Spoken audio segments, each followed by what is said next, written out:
is 2018. Martin Truex Jr., the defending NASCAR Cup Series champion, looked to be having another year where he would be contending with the likes of Kyle Busch and Kevin Harvick, and then, shockingly, the world found out his one-car team based out of Denver, Colorado was shutting down. This still is hard to believe, but this team's story is truly the definition of rise and fall. Here is the story of Furniture Row Racing. Before we can talk racing, we must first talk about what Furniture Row is and who the owner, Barney Visser, is. Barney was born in 1949 and grew up in Denver, Colorado, and after graduating from Thomas Jefferson High School, he would go into the military, where he would serve 21 months in the Vietnam War, with 11 of these months serving as a paratrooper for the 173rd Airborne Brigade between July 1968 and June 1969. After his time in the military, Visser enrolled at the University of Northern Colorado, where he would even play one season of Division II football. However, he dropped out of college during the spring semester after losing his GI scholarship. Sometime after this, Visser began his business, manufacturing big poofy pillows in the 1970s. As of 1977, he had owned 8 stores called Pillow Kingdom, and he also started a waterbed store called Big Sur Waterbeds. Being in the 1970s, when waterbeds were extremely popular, the waterbed store was so successful that he changed the entire company to focus on waterbed stores. It's estimated they had 85 of these stores in the mid-1980s. Obviously though, as time progressed, waterbeds became less popular, and Visser's company developed into the 2 brands, Denver Mattress and Furniture Row, their flagship brands, which operates 330 stores in 31 states. In his 40s, the furniture industry entrepreneur took part in a high-performance driving school which he loved, and after that, Visser said that if he ever retired, he was going to get involved in motorsports in some way, and he did just that when he retired from his business, and as just simply a hobby, he began racing at Colorado National Speedway. Doing this, he met local modified driver Jerry Robertson, and the two decided to form a Busch Series race program in 2004. Centered in Denver, Colorado, which was very big as most teams stay headquartered in the area of Charlotte, North Carolina, Furniture Row Racing began in 2005, originally with the intent to just race in a NASCAR Busch Series. It all started with Jerry Robertson making the team's first Busch Series start at Nashville Superspeedway, where he would finish 33rd in their Furniture Row Chevy Monte Carlo. This came after the team had actually failed to qualify for their first race at Auto Club Speedway earlier in the year. All in all, in the first season, Robertson and the 78 car failed to qualify 5 times in 2005 and made a total of 10 Busch Series starts, producing an average finish of 31st place. Later in 2005, the team chose to prepare a car for the Nextel Cup Series for Jerry Robertson and Kenny Wallace, and while the team did not finish well, Visser realized that the team would produce more money by simply competing in the Cup Series. So, in 2006, Visser and the team agreed it would be best for the team to focus on competing in the NASCAR Cup Series. While Jerry Robertson ran in 9 more Busch Series races in 2006, the 78 car Furniture Row's Cup team attempted 34 races, with Jimmy Spencer making 2 starts and failing to qualify for 1 race, and Kenny Wallace made 17 starts for the team, failing to qualify for 14 races. Similar results would be seen in 2007 as Kenny Wallace and Joe Nemechek got the 78 car in 19 starts, still only gaining an average finish in the 30 range. With the inclusion of the new Car of Tomorrow in 2008 and a team attempting a second car in the 87 Furniture Row Impala, results still remained the same for Nemechek and Wallace. However, the team had their first sign of success as Front Row Joe Nemechek, lived up to his name in 2008 when he captured the team's first pole award at Talladega. It was a good step in the right direction, but the team was still not at a point where people considered him to be a contender. After 2008, the team was forced to reduce down to a part-time schedule due to financial issues. Joe Nemechek was scheduled to be the driver in 2009, but because he did not want to drive a partial schedule, Furniture Row Racing bought out Nemechek's contract and Regan Smith was hired to drive for 18 races in 2009. The team dropped their budget in car design too by dropping the wraps that their cars had featured and sported a very simple matte black car in 2009. The first year of Smith was nothing special, but their average finish did improve, climbing up to 27th in 2009. In 2010, the team was able to compete full-time after aligning with Richard Childress Racing and purchasing the owner's points of the 07 car from 2009. On November 15, 2010, the team suffered a major loss when the team's hauler and motor coach were destroyed in an accident on Interstate 25 around 40 miles from the team's headquarters in Denver. Following this, Richard Childress Racing provided Furniture Row with a fully equipped transponder for the team's use in Miami. 2011 brought in a new life for the team as they finally got a glimpse of the success that they were capable of. In the 2011 Daytona 500, Regan Smith was able to score the team's very first top 10 finish by finishing 7th in the Daytona 500. Later that season at the Darlington Southern 500, things had worked out where Regan Smith was in a situation to beat a leader with a green-white checkered finish. It would have to be the hardest driven 2 laps of Regan Smith's career as he was able to successfully hold off Carl Edwards, and Furniture Row Racing was able to win their first race in 2011 at Darlington. While this would be the only Cup Series victory for Regan Smith, it would not be the last for the 78 car. 2012 brought in 3 top 10s for Smith and 1 top 5, but with 6 races remaining in the 2012 season, Furniture Row Racing had an opportunity that would change the team's future. When James Finch was set to sell his 51 team, 2004 champion Kurt Busch, who was trying to rebuild himself and his career, was in need of a new ride. With Regan Smith set to join Junior Motorsports Xfinity Series program in 2013, Furniture Row Racing brought in Kurt Busch for the final 6 races of 2012 and the entire of the 2013 season. The addition of Busch was huge for the team, along with crew chief Todd Berrier. The combination was good enough to score 1 pole award, 16 top 10s, and 11 top 5s in 2013. While Busch was unable to score a victory for Furniture Row, he was able to get the team their first appearance in NASCAR's playoffs, finishing 10th in the 2013 standings. After 2013, the team was once again in need of a new driver, as Kurt Busch announced that he was heading to Stewart-Haas Racing, and the news left the team admittedly blindsided and perhaps on a bad tone. However, once again, Barney Visser was able to partner with a driver in need of rebuilding their career. Following the loss of sponsor Napa, Martin Truex Jr. was released from Michael Waltrip Racing and was in need of a new ride. It created the perfect opportunity for both, but in Truex's first season with the team, admittedly it felt as though the team had took a step back in performance, as Truex finished 24th in the standings with 5 top 10s and 1 top 5. In 2015 though, the next key change for the team came by pairing Martin Truex Jr. with crew chief Cole Pearn, and from there, the world was in their hands. The 78 car was able to score 22 top 10s, 8 top 5s, and 1 win at Pocono, which was their first win since 2011. Truex and the 78 team was able to stay so consistent for the 2015 playoffs that they actually advanced into the final 4 drivers along with Kevin Harvick, Kyle Busch, and Jeff Gordon. Truex would end up finishing 4th in 2015 as Kyle Busch would win his first Sprint Cup championship. Before the end of 2015, it was announced that Truex had re-signed to Furniture Row Racing for 2016, and the team had joined in a technical alliance of Joe Gibbs Racing and Toyota Racing Development, with Bass Pro Shops and Auto Owners Insurance playing big sponsorship roles in 2016. The 2016 season started really strong for Truex, as he would find himself literally inches away from winning the Daytona 500. He would go on to score his first Coke 600 victory in 2016, and by far one of the most dominant Coke 600 victories ever. After starting on the pole, Martin Truex Jr. would go on to lead 392 laps out of 400 in the Coke 600 in an impressively dominating performance. Truex would go on to get the team another win at Darlington later in the season, as well as the first 2 races of the playoffs in 2016, and it appeared as though they would be a personal favorite for the championship that year. However, after a poor performance in the round of 12 and round of 8, in which he would finish dead last at Talladega and Phoenix, Furniture Row's dream season of 2016 ended in an 11th place points finish with 5 pole awards, 17 top 10s, 8 top 5s, and 4 wins. As good as 2016 was for the team, in 2017,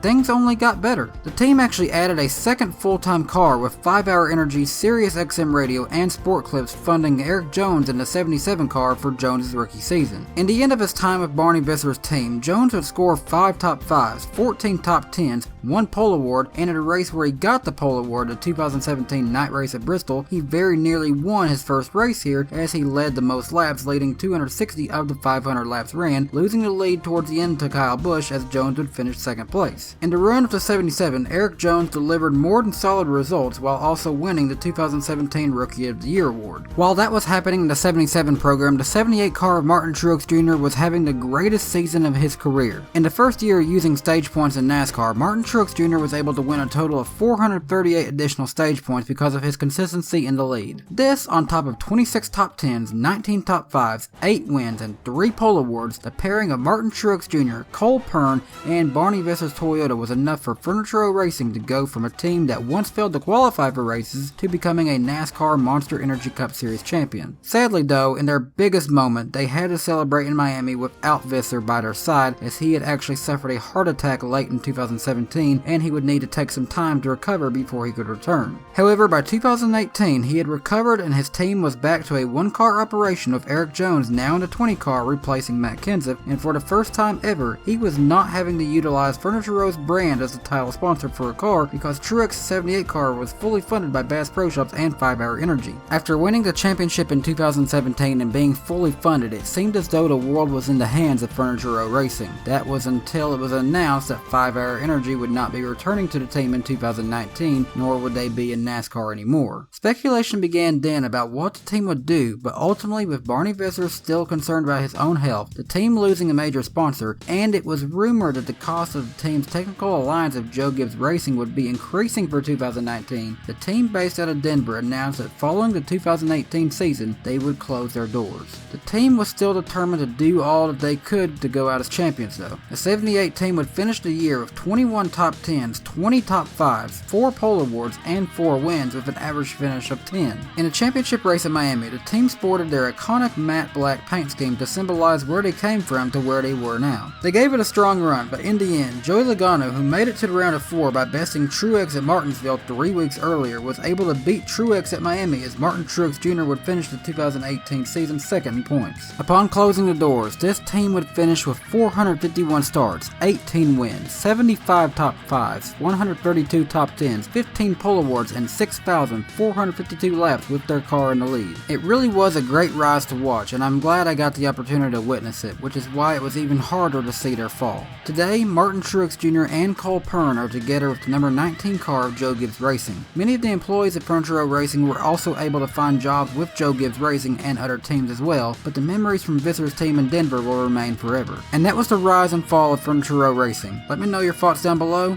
leave a like on the video, drop a comment down below, and be sure to hit subscribe if you're new to my channel or if you just haven't done so already. And you can follow me on Twitter at DannyBTalks. This is Danny B. Thank you so much for watching, and I hope you have a great day. Bye guys.